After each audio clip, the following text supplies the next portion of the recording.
काळूबाईच्या नावानं चांग भलं, काळूबाईच्या नावानं चांग भलं, काळूबाईच्या नावानं चांग भलं, काळूबाईच्या नावानं चांग भलं, काळूबाईच्या नावानं आजी, चांग भलं. पहाट तर झाली भलं वय. अरे आता सूर्य उगवल की. काळूबाईच्या नावानं चांग भलं.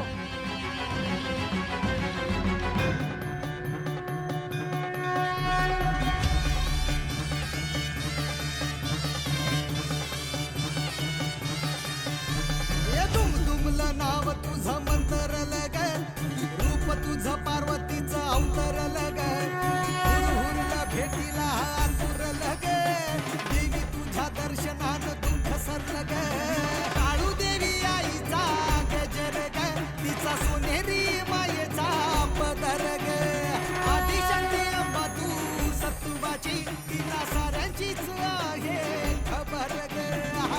आई माझी काळूबाई सावलीचा आधार हा, वाट चुकल्या लेकराचा करते आई सांभाळ हा.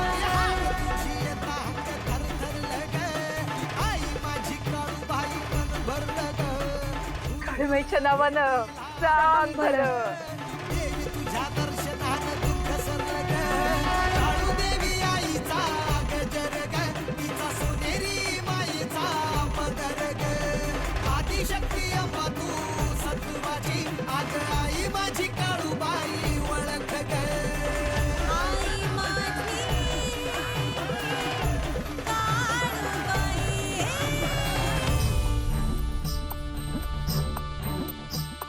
आर्या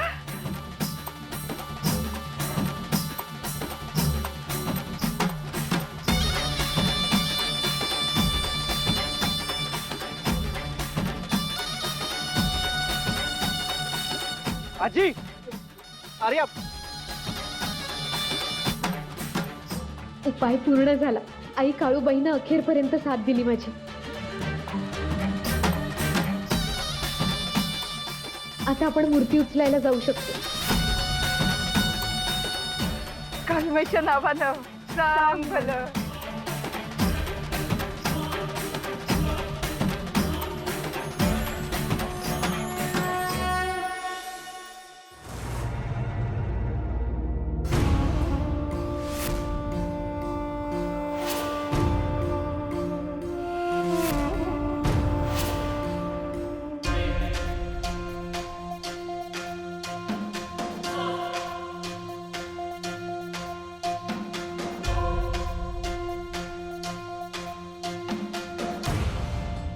अविनाश, संकेत आलात. बस बस बस, ये बाळा, बस बस. आता माझा जीव भांड्यात पडला. मी पाणी घेऊन येते. हो, शेवटी पोलिसांनी तुमचं म्हणणं ऐकलंच नाही. पोलिसांना काहीच पटलं नाहीये. कोणीतरी गौराबाई म्हणून होत्या, त्यांची कोणतरी 2 माणसं आली होती, त्यांनी आम्हाला जामीन मिळवून दिला. त्यामुळे आम्ही बाहेर आलो. गौराबाई हे नाव कुठे ऐकल्यासारखं वाटतंय. मी तर नाही ओळखत. सगळं काही घडलं त्यामुळे आम्ही एवढे गोंधळून गेलो की फार चौकशी करत बसलो नाही. सरळ घरी निघून आलो. हरकत नाही, घरी सुखरूप परत आलात ना. खरंच ही सगळी ना काळूबाईची कृपा. तिच्यामुळे तुमची सुटका झाली आज. सुटलो नाही अनिता, जामीन मिळालाय आम्हाला. प्रकरण अजून मिटलेलं नाहीये. हे बघा, आंघोळ करा, फ्रेश व्हा, मग आपण शांतपणे ह्याच्यावरती बोलूया.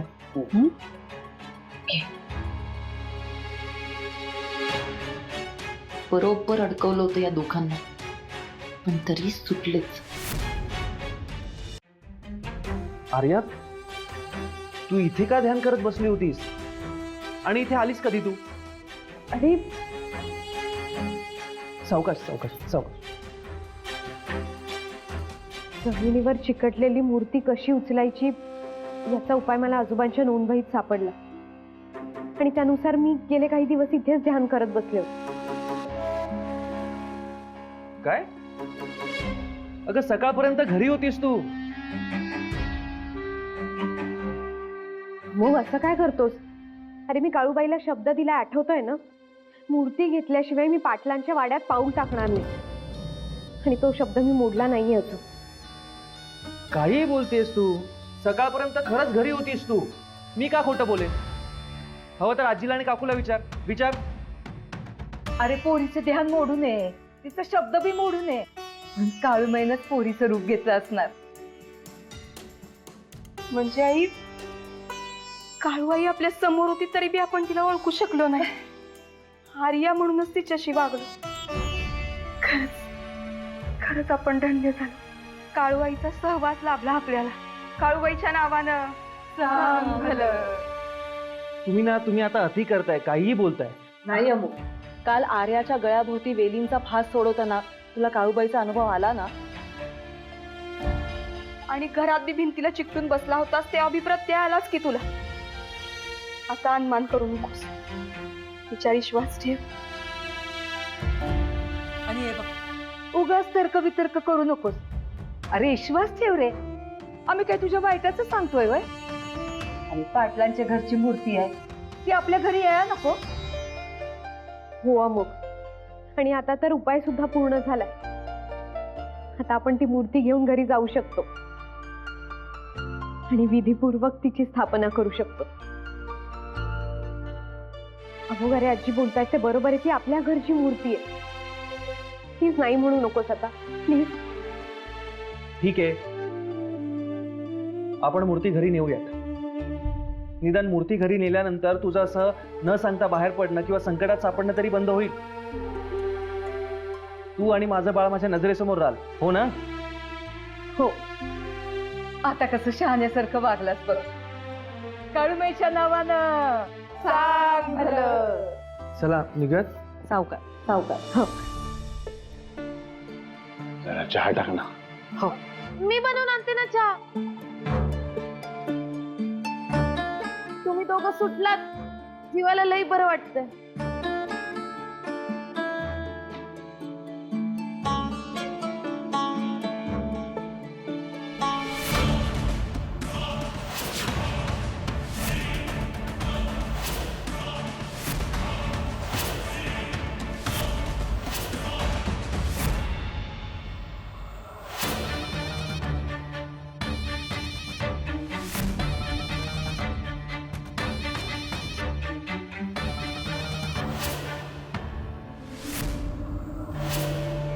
काय आहे? काही नाही, नोटीस आहे. लवकरात लवकर आपला गाशा गुंडाळा आणि हे गाव सोडून निघून जा, नाहीतर परिणाम वाईट होतील.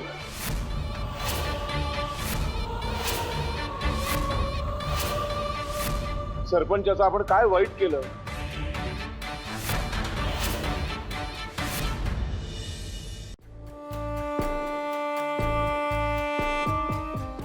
गुरुजी, गुरुजी आता मला इथून बाहेर काढा. मला नाही रस्ता सापडते गुरुजी.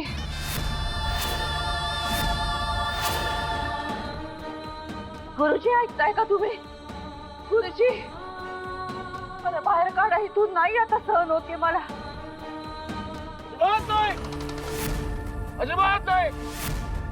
तिला सांगतोय मागे फिरू नको, मागे फिरू नको. हत्या मोडते माझी. माधवा, तुझी बायको एवढी कमकुवत असेल वाटलं नव्हतं. गुरुजी, गुरुजी, आम्ही माफी मागतो. अहो, त्यांना बाहेर काढता येणार नाही का? शालिनीच्या वतीनं आम्ही तुमची माफी मागतो, पण त्यांना यातनं बाहेर काढा. त्यांच्या जीवाला काही होता का म्हणा? अजिबात नाही. एकदा हातात घेतलेलं काम पूर्ण केल्याशिवाय मी थांबत नाही. ती जर स्वतःहून पुढे जाणार नसेल तर मला तिला भाग पाडावं लागेल. गुरुजी, माधवा,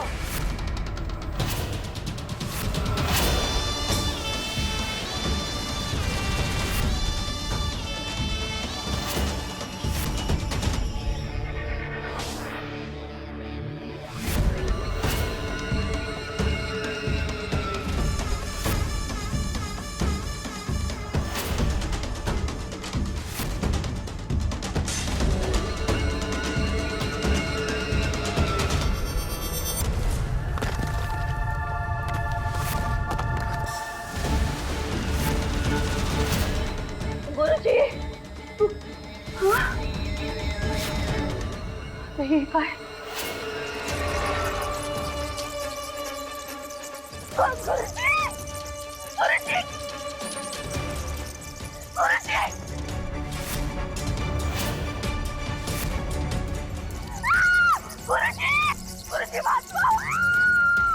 अजिबात नाही. मी सांगतो तसं कर.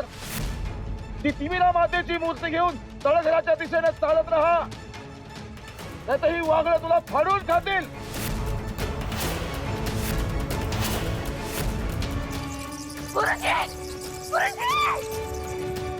आमची आज्ञा पाळून तळघराच्या दिशेने गेलीस तरच वाचशील, नाही तर माझ्या अवकृपेला तयार राहा. शालिनी, गुरुजी असं करू नका गुरुजी.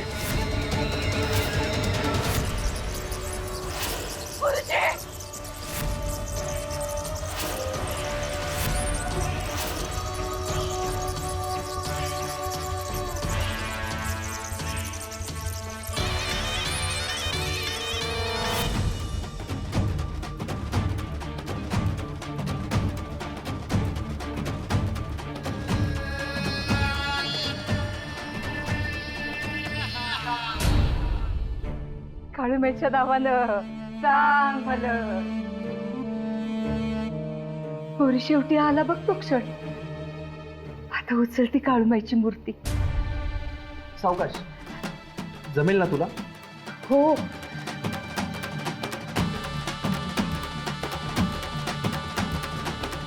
काळूबाईच्या नावानं सांग भलं.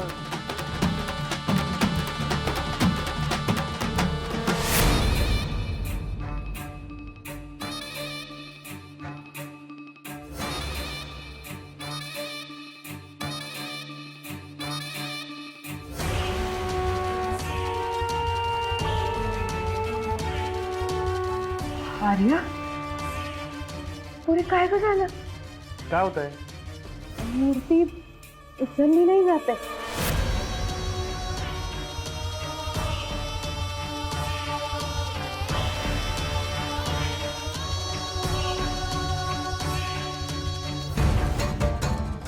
आई काळूबाई, काय चुकलं ग माझं? उपायानुसार मी ध्यानाला बसले, एकाग्र चित्ताने ध्यान केलं, मनोभावे भक्ती केली तुझी, पण आता मूर्ती का उचलली जात नाही? आई, आता तूच मार्ग दाखव.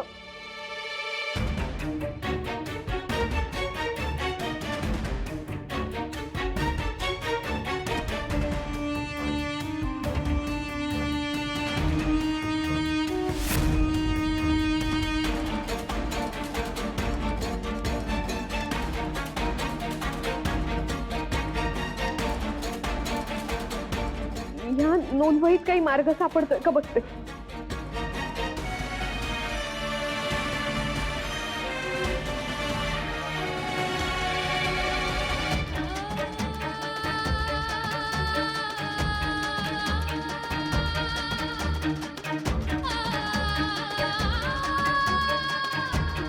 नाही, यात काहीच नाही.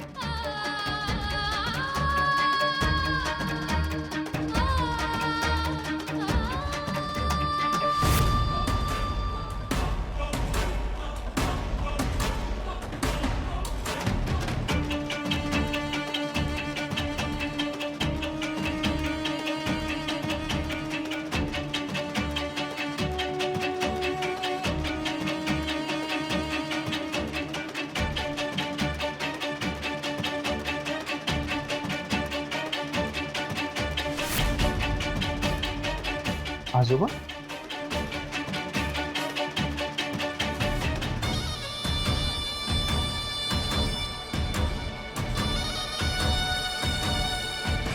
नाही म्हणजे काय कळतच नाहीये मला. हे गाव सोडून निघून जा म्हणजे काय? आपली काही चूक नसता नाही, ही म्हणजे गुंडगिरीच झाली. उलटी तर सरपंचांना आपल्या मदतीसाठी आपण बोलवलं होतं. आपण त्यांना मारलं नाही, हात लावला नाही, त्यांनी सरळ आपल्यावरतीच आळ घेतला. इतका लबाड निघेल असं वाटलं नव्हतं. तो आळ सोडा, आता पुढे बघा काय होणार आहे ते.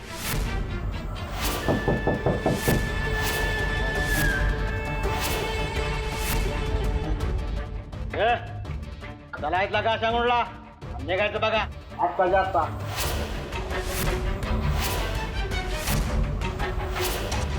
अरे पण मी तुम्हाला खरं सांगतो, आम्ही त्या सरपंचाचं काही वाकडं केलेलं नाही. तुम्ही असं का बघताय तशी?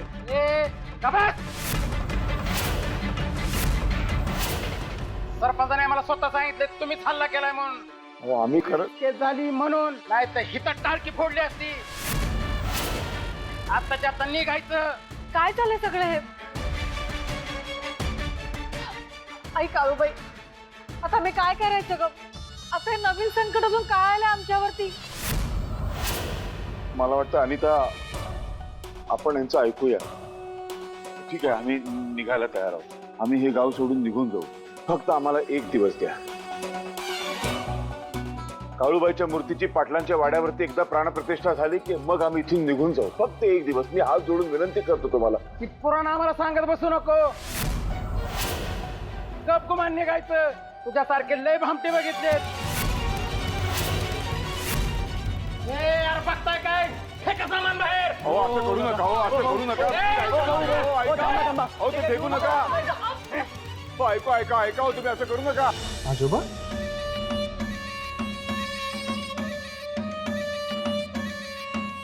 आजोबांचा फोटो ह्या वहीत कसा?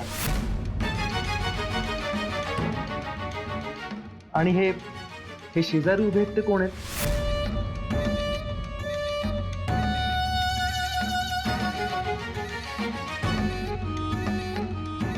आहे काळूबाई, अमोगला समजा काही सांगण्याची वेळ आली बहुतेक. आता मिळालेला फोटो म्हणजे नक्कीच काळूबाईनं काहीतरी संकेत दिलेला असणार. अमोग, या फोटोत तुझ्या आजी शेजारी आहेत ना, ते दत्तात्रय गुरुजी, दत्तात्रय पुरोहित. पुरोहित? आहे. आपल्या आर्याचे आजोबा. काय? काळूमाईच्या देवळात ते पौरोहित्य करायचे आणि आपल्या घरातल्या काळूमाईची प्रतिष्ठापना बी त्यांनीच केली होती. तुझे आजोबा दत्तात्रय गुरुजी काळूमाईचे निस्सीम भक्त. दोघेही अगदी जीवाभावाचे बघ. पण मग मला हे सगळं कोणी आधी का नाही सांगितलं? कारण तो इतिहास रक्तरंजित होता.